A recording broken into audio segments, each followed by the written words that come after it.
Hi అండి, welcome back to my channel. ఈరోజు మనం చాలా రుచిగా ఉండే బొరుగులకు కానీ ఎలా చేసుకోవాలో చూసేద్దాం. ఈ బొరుగుల్ని కొన్ని చోట్ల మురమురాలు అలాగే పేలాలని కూడా అంటారు. ముందుగా మనం బొరుగులకు కానీ ప్రిపరేషన్ కోసం బొరుగులను తీసుకొని వాటర్లో బాగా పిండుకొని ఇలా పక్కన ఉంచుకోవాలి. ఇలా నేను ఈ వీడియోలో చూపించిన విధంగా పిండి పక్కన ఉంచుకోవాలి.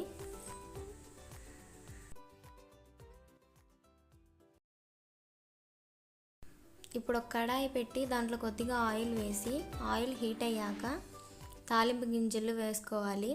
తాలింపు గింజలు కొంచెంగా ఫ్రై అయ్యాక పచ్చిమిర్చి చీలికలు, ఆనియన్ అలాగే కరివేపాకు వేసుకొని దోరగా ఫ్రై చేసుకోవాలి.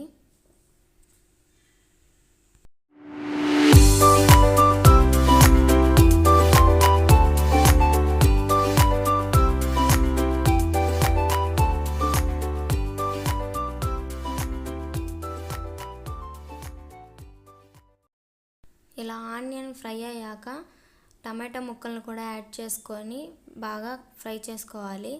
ఈ టమాటా ముక్కలు బాగా నలిగాక అందులో లైట్గా పసుపును కూడా యాడ్ చేసుకొని బాగా కలుపుకోవాలి.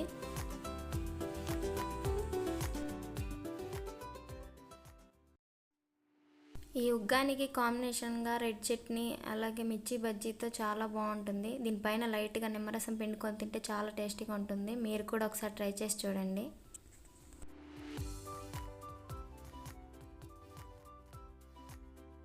ఇది మొత్తం ఫ్రై అయ్యాక మనం ముందుగా పిండినటువంటి బొరుగుల్ని యాడ్ చేసుకొని మీ టేస్ట్కి సరిపడా సాల్ట్ని యాడ్ చేసుకొని మొత్తం బాగా కలుపుకోవాలి.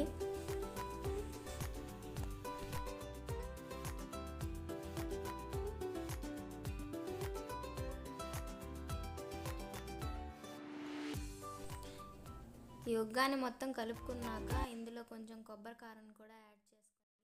ఇది ఆప్షనల్ అండి, కావాలంటే యాడ్ చేసుకోవచ్చు లేదంటే లేదు. కొబ్బరి కారం యాడ్ చేయడం వల్ల దీని టేస్ట్ ఇంకా బాగుంటుంది. దీనిపైన కొత్తిమీరతో గార్నిష్ చేసుకుంటే వేడివేడి బొరుగులకు కానీ రెడీ. ప్లీజ్ నా ఛానల్ లైక్ అండ్ సబ్స్క్రైబ్ చేసుకోండి. Thank you for watching.